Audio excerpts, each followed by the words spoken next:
Good morning, beloved. I'm telling on myself right now because this is what I need to do to get free of my own bullshit. So, got an email from my professor that said, hey, could you let me know when you uploaded your presentation when it's live because it's not working? And I was like, what do you mean I didn't do it quickly? I went back in. Sure enough, it wasn't reading the formatting correctly because I uploaded it to Dropbox and then I uploaded a link thinking that there would be a link there that would take people to download it, you know what I'm saying?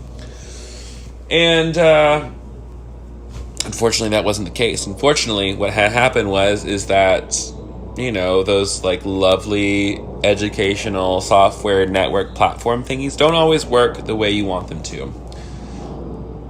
And I was so fucking mad.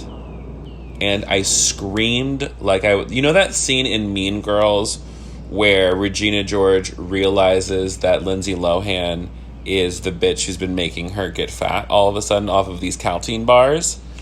And she screams and she goes around, she finds the burn book and she's like, this is where everything gets really crazy. I was screaming on that level, just high pitched, loud as fuck, over the top, so much so that my neighbor texted me and asked me to keep it down. What? And then as soon as I saw that text message, I was like, this is very interesting because this is me we're talking about. I'm supposed to be cool as a cucumber, right? I'm supposed to feel free and fine and balanced and all that stuff, and I just wasn't.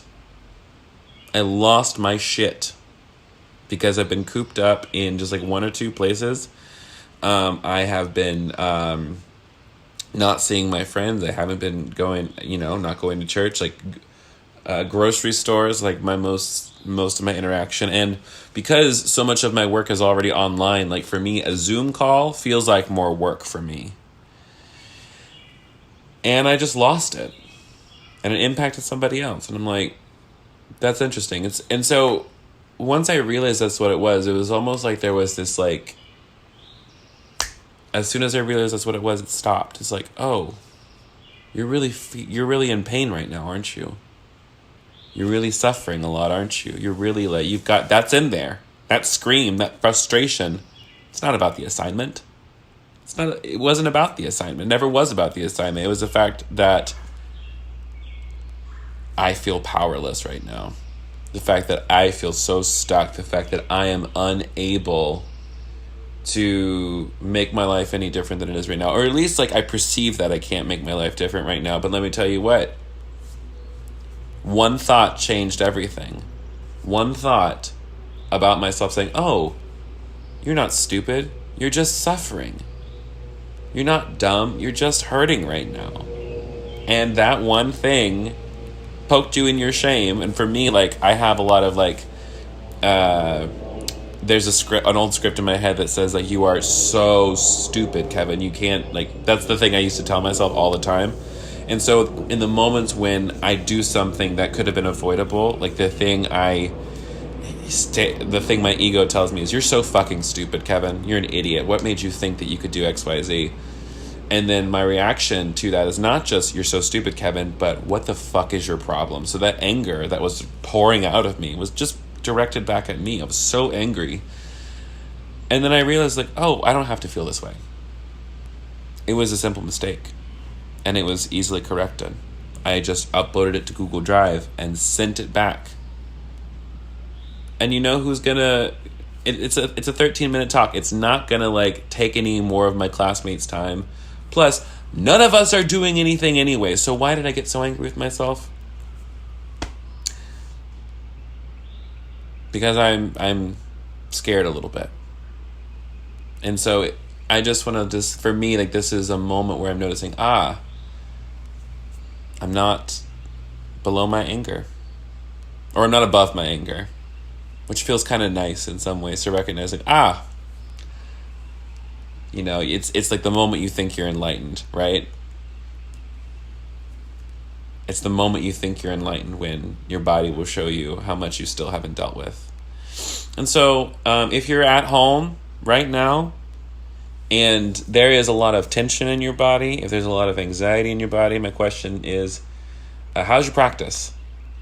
You know, are you meditating? Are you breathing? Are you making sure to eat? That's another thing I realized after it. It's just like, I haven't eaten breakfast today. I'm hungry right now. No wonder, like, my anger responses were up, because I'm in like a little bit of starvation mode. So, all that to say, beloved, is that even, this is going to sound egotistical, even the people that you look up to, they're freaking the fuck out. Even the people that you're looking to like be your rock in this time, and I'm not saying that's who I am, but I know that for some people it could be. That's not egotistical to say, that's just a fact. Like, this is the role I built for myself. Wow. I don't know if like this, I can't tell if I'm being egotistical now or if I'm just stating facts. I don't really care. But the point being is that, like, every single person out here is freaking out. So if you need to have a freak out moment, not even if you need to, if you have a freak out moment, once you notice you're freaking out, you can calm down. Once you notice, the moment that you can notice that you are edgy, that you're panicked, that you are freaking out, that these thoughts about the future, about like, where's my money going to come from, where's my job going to go, is such and such going to die, yes, all real. And you definitely need to feel it so that you can know what it feels like. And then you also have to remember what peace feels like. So I want to read you something from the course that I love so much. This was yesterday's lesson, and this is something that I think we can all bring into it. So this is lesson 107 from Course in Miracles. Paragraph 2. Can you imagine what a state of mind without illusions is? How would it feel? Try to remember when there was a time, perhaps a minute, maybe even less, when nothing came to interrupt your peace, when you were certain that you were loved and safe. Then try to picture what it would be like to have that moment be extended to the end of time and to eternity. Then let that sense of quiet that you felt be multiplied 100 times, and then be multiplied another 100 more. Now that you have a hint, not more than just the faintest intimation of the state of your mind, will rest in what the truth, will rest in when the truth has come. Now, what does that mean? If you are somebody out there who typically struggles with anxiety, or you're just like, and yes, like, I am someone who struggles with anxiety. I take the medications to help manage it and the whole 9 yards. So like, I give myself every opportunity, but really, I think the trick, or not the trick, it's like the technique I have when I'm freaking out is, can you remember what it felt like? What did peace feel like? What did joy feel like? What did standing in this moment, what did this feel like? What does this feel like right now? You know? And maybe you are feeling super anxious right now, but can you remember what it felt like to feel peaceful? Just like, close your eyes for a second. I'll do it with you. Close your eyes. Take a deep breath. And I want you to remember when you felt peaceful. Maybe it was yesterday. Maybe it was this morning. Maybe it was when you were going to bed. Maybe it was before all of this started. Maybe it was when you were in some kind of meditative state. Maybe it's in yoga. Maybe it's when you saw a sunset or sunrise. Or maybe when you heard kids laughing. Or maybe when you looked at your dog and you just went, I know I'll be okay. What did that release in your body feel like?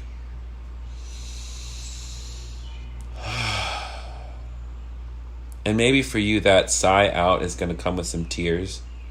Maybe that sigh out is going to come with a scream.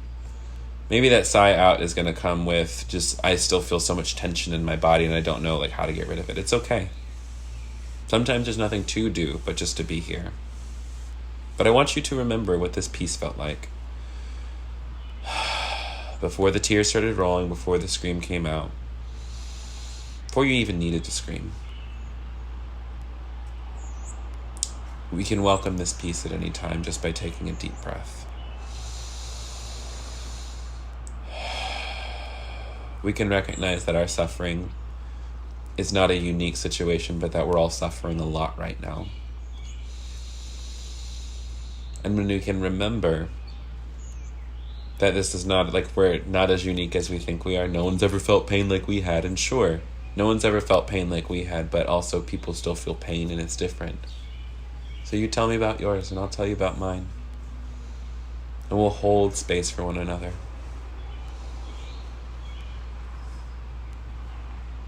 Imagine this moment that we're having right now extended all the way to the end of time. That can be true, that can be real. Yes, circumstances are wacky, and that right there. Can you come back to realizing that this is where God is? Not in the future, not in the past, right here. If you want this kind of peace, you can ask for it from your body and from yourself and from God. We just have to be willing to slow down enough to see it. So, my prayer for you today, beloved, take a deep breath. It is crazy out here in these streets. I'm here if you need me. I'm trying to, this coming week, I'm going to be leading some meditation workshops over on Instagram Live and here on Facebook Live. So keep your eyes peeled for that. I love you. I hope you're doing good. Also, Luke says, what if I can't remember it? It's like, oh, you can. I'll show you how to, but not right now because I'm going to go eat something. Yeah, let me see. If you can't remember the last time you felt peace, that thing is just like, you can still remember it though. Like, you just know that it was a long, long time ago. Go back there. Spend some time. Search your memories and go back to the moment when you felt peace. And remember that peace is always a present reality. But we'll get more into that into the coming week. So if you want to stick around my Facebook this coming week, we're going to do all sorts of meditation to find that peace again, baby. All right. I love all of you so much. I hope you're doing good. Make sure you take your medication. Make sure you drink your water. Make sure you call your therapist. I'm going back to every other week with my therapist because this shit is crazy. And I have nothing more to say to you because I'm hungry and I'm going to go make some eggs. Bye. Goodbye. Goodbye. Goodbye.